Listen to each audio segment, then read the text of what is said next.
Now, if we look at the cellular network, that part of this story, we see that terrestrial wireless communications dates back to at least 1940s. And since the 70s of the last century, we have seen the growth of cellular networks.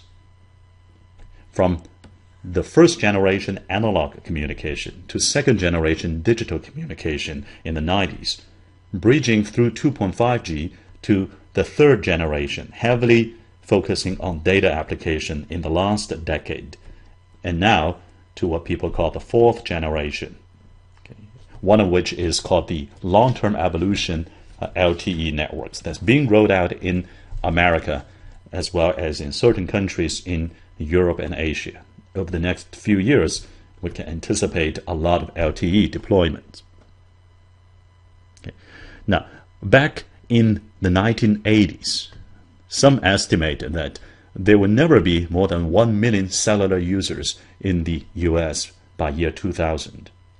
It turns out this was one of those way off underestimates of the proliferation and impact of networking technologies.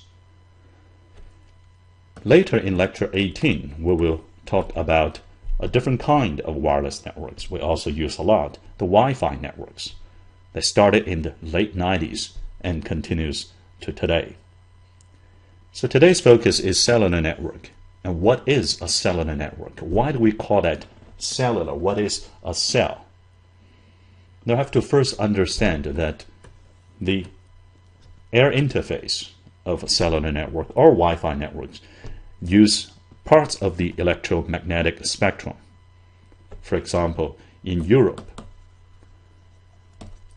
the most popular second generation cellular network was called GSM, and the frequency band around 900 megahertz was devoted to GSM.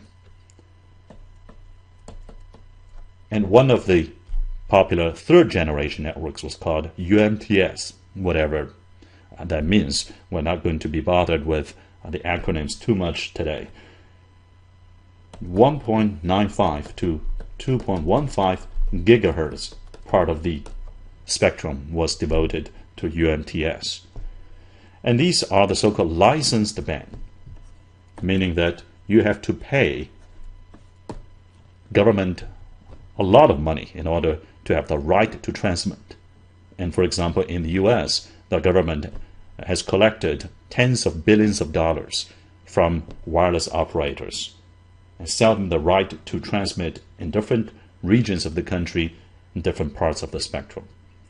Suppose you are given a certain part of the spectrum, for example, between 1.95 to 2.15 gigahertz. You can divide that further into different chunks of frequency bands.